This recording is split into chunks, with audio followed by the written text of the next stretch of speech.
안녕하세요, 지입니다. 오늘은 인간관계 좋은 사람은 무조건 말이 예쁘다라는 주제로 여러분들과 함께 하겠습니다. 여러분들의 요즘 관계는 어떠세요? 잘 풀리고 계세요? 인간관계가 좋은 사람들은 저마다 이유가 있죠. 그러니까 관계라는 건 이게 선순환을 일으키기 때문에 인간관계를 잘하는 사람은 계속 잘하고 서툰 사람은 이제 점점 더 악순환에 빠지게 됩니다. 그래서 우리는 끊임없이 이제 노력이라는 게 필요한데요.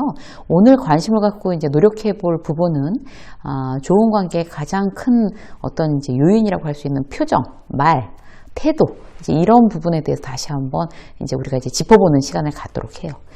저는 영업하는 분야는 아니지만 이제 강의를 하다 보니까 새로운 사람들을 끊임없이 만나고 있어요. 아무래도 직업이 직업인 만큼 사람들을 이제 관찰하는 병이 생겼어요. 왜 저 사람은 좋은 이미지를 줄까? 왜 저 사람은 경계심이 들게 하는 걸까? 이제 그런 걸 관찰하고 적어요. 좋은 이미지를 주는, 그래서 내가 이제 좋은 관계를, 저 사람이 호감이 가니까 참 좋은 관계를 맺고 싶다. 그런 사람 중에서 가장 큰 특징은 바로 이제 말을 예쁘게 한다는 건데요. 이제 그거를 여러분들한테 구체적으로 알려드리도록 하겠습니다. 첫 번째, 몰랐던 걸 알려주는 칭찬. 말을 예쁘게 하는 것 중에 첫 번째 특징이에요. 누군가를 칭찬하는 건 선물입니다, 여러분. 그러니까 누군가한테 선물을 이렇게 나눠주는 거예요. 칭찬한다는 거는. 돈도 안 들죠, 사실. 남는 장사죠. 내 사람으로 만드는 가장 가성비가 이제 좋은 방법인데요. 칭찬이 뭘까요? 그 사람이 모르는 거를 알려주는 게 칭찬이에요. 예를 들어서 이미 다 아는 내용은 별로 감동 주지 않아요. 연예인들한테 아름다우십니다. 잘생기셨어요. 이런다고 해서 그게 무슨 그리 큰 감동을 주겠어요. 그러니까 그 사람이 몰랐던 걸 딱 알게끔 해주는, 깨닫게 해주는 거, 그런 칭찬에 여러분들이 한번 포커스를 맞춰보세요. 회사에서 예를 들어서 이런 거예요. 아침에 김대리가 안녕하세요 이렇게 인사하면 김대리 안녕하세요. 김대리 진짜 하루 종일 기분 좋게 하는 거 아세요? 아침에 김대리가 이렇게 인사하면 어쩜 그렇게 기분 좋은 그렇게 미소, 표정, 그 목소리, 톤이 너무 사람을 기분 좋게 해요. 이게 바로 칭찬인 거죠. 그래서 내가 그랬나? 이런 생각이 들게끔 하는 거. 그게 바로 관계를 좋게 하는, 말을 예쁘게 하는 방법입니다. 예를 들어서 스카프 하고 왔는데 야 진짜 잘 어울린다. 블루가 참 잘 어울리는구나. 이렇게 칭찬해 주는 거. 그래 내가 블루가 잘 어울려? 이렇게 아는 거죠. 이제 후배한테 PPT 많이 늘었네. 이제 내가 안 봐줘도 혼자 해도 되겠어. 내가 PPT 많이 늘었구나. 실력이. 이런 거. 이제 프리젠테이션 한 후배를 보고 목소리 톤이 너무 좋다. 아주 그냥 신뢰감을 주는 목소리야. 내 목소리 톤이 신뢰감을 주는 목소리구나. 이게 바로 칭찬이라는 거죠. 그래서 대단히 이제 인간관계를 좋게 하는 사람들은 이렇게 상대가 몰랐던 일을 깨닫게 해주는 칭찬에 능합니다. 첫 번째였고요. 두 번째는요. 따뜻하고 다정한 말이에요. 이제 너무 당연한 건데 실제로 이제 그걸 잘하는 사람들이 별로 없죠. 예를 들어서 이제 막 부모를 보면서 영희가 누굴 닮아서 이렇게 이쁜가 했더니 이런 거 있잖아요. 영희가 누굴 닮아서 이렇게 똑똑한가 했더니 엄마를 쏙 빼닮았네요. 이런 칭찬들. 다정하게 하는 말은 누가 들어도 기분이 좋죠. 진심을 담아서 다정하게. 날씨 오늘 굉장히 추워요. 그런데 얼굴이 너무 추워 보인다. 따뜻한 거 한 잔 줄까? 이게 바로 다정한 말이에요. 회사에 이제 누가 무슨 일인지 얼굴이 반쪽이 돼갖고 나타났어요. 그러면은 그렇게 힘들어하는 동료한테 어디가 요새 상황이 안 좋아? 내가 도와줄 거 있으면 말해. 이렇게 얘기하는 거. 실제 내가 도와달라고 부탁은 나한테 도와달라고 부탁은 안 했지만 내가 그런 말을 한다는 그 자체가 그 사람한테 다정하게 느껴지고 위로가 되고 힘이 될 수 있습니다.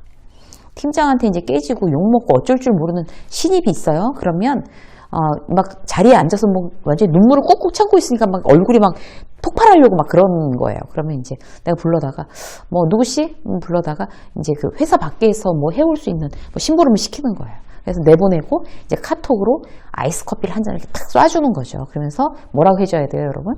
직장 생활 길다. 지치지 마라. 이게 다정한 거예요, 이게. 지치지 마. 그러면 이제 커피 한 잔 마시고 들어와라. 이제 이런 얘기잖아요.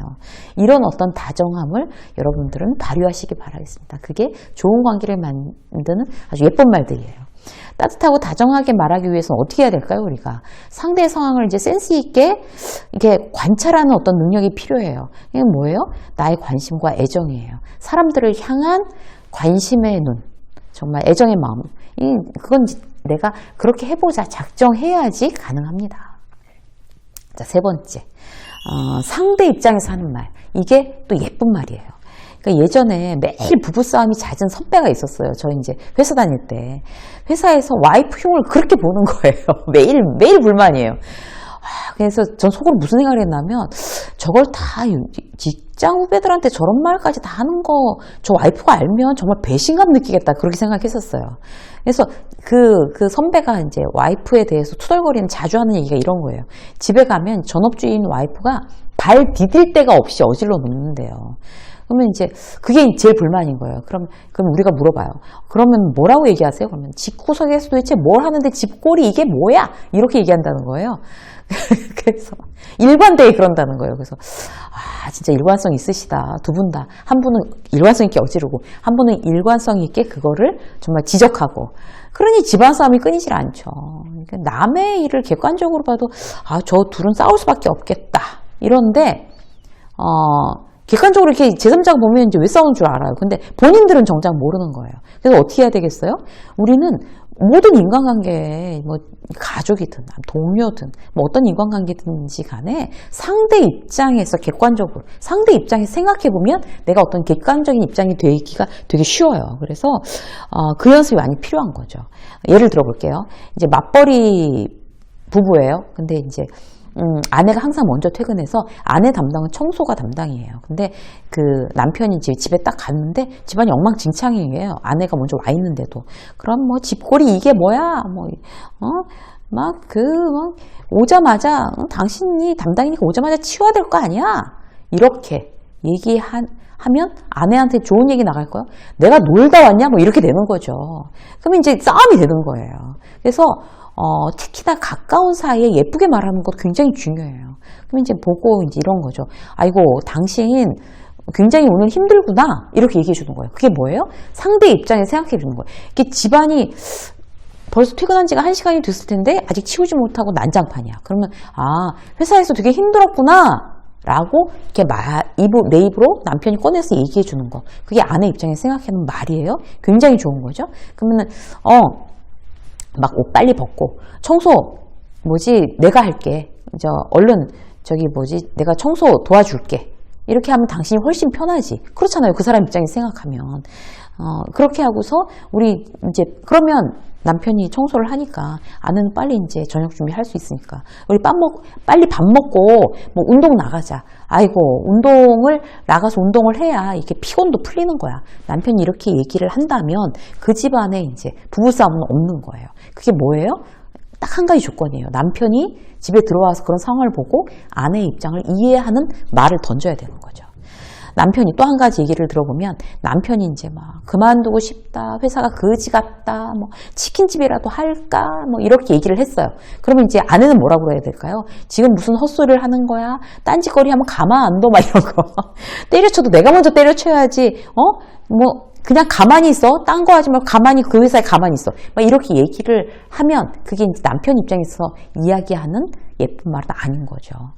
거기에서 이제 남편 입장에서 이야기를 해줘야 되는 거죠. 남편이 당장 회사를 그만두겠다는 게 아니잖아요. 무슨 얘기겠어요? 힘들다는 얘기잖아요. 그러면 당신이 얼마나 힘들면 당신이 그런 소리까지 하겠어. 엄청 힘들구나. 이것만 해줘도 되는 거예요. 그러면 이제 남편 입장에서 생각하는 말이 나간 거죠. 이해가 안 가더라도 그 느낌을 그냥 느껴보려고 노력해서 그걸 공감해주는 이제 말로 표현해서 밖으로 꺼내놓는 거. 이게 바로 사람과의 관계를 잘 지키고 내 기분도 이제 유지할 수 있는 방법입니다. 자, 또 한 가지만 더 말씀드릴까요? 쓸데없는 말은 안 하는 거예요. 사실 이게 제일 중요해요. 꼭 하지 않으면 중간은 갈 일을 말해서 관계 망치는 사람들이 많아요. 쓸데없는 말 중에 대표적인 게 뭐예요? 지적. 지인 중에 남편 때문에 굉장히 열받는다면서 남편 단점이 그거래요. 정말 말이 없는 남편인데 목소리를 들어보기도 힘들대요. 그런데 딱 그런 남편이 말을 할 때는 뭔가 하면 가족들을 지적할 때 아주 환장한다는 거예요. 애들을 일주일에 한 번 볼까 말까인데 그냥 어쩌다가 마주치면 말을 그렇게 한다는 거죠. 또 중간고사 어떻게 됐어? 공부는 하고 있는 거야? 막 이렇게 머리꼬리 그게 뭐야? 뭐 이런 거. 게임 좀 그만해. 몇 학년인데 아직 게임이야. 이런 얘기를 한다는 거예요. 정말 그런 말은 아예 그냥 계속 입을 다물고 안 하는 게 나은 거죠. 회사에서도 마찬가지예요. 그거 안 어울려, 별로야. 머리는 왜 잘랐어? 원래 머리가 훨씬 더 나은데. 이게 바로 쓸데없는 얘기라는 거예요. 이왕 자른 머리를 어떻게 하라고. 그런 어떤 이야기들, 누군가를 이제 존중하는 말을 잘 못하겠는 분들은 아예 말을 줄이는 게 중요해요. 존중하지 않고 남을 잡아뜯는 말을 굉장히 즐기는 사람은 절대 남들과의 관계가 좋아질 수 없고 선순환을 일으킬 수가 없습니다. 오늘 여러분들과 함께 인간관계 좋은 사람은 무조건 말이 예쁘다라는 주제로 여러분들의 이제 말을 한번 체크해 보시라고 4가지 말씀드렸어요. 여러분들의 인간관계가 점점 더 풍요롭고 좋아지셔서 행복해지셨으면 좋겠어요. 유쌤의 직장서 오늘 여기까지 하겠습니다. 고맙습니다.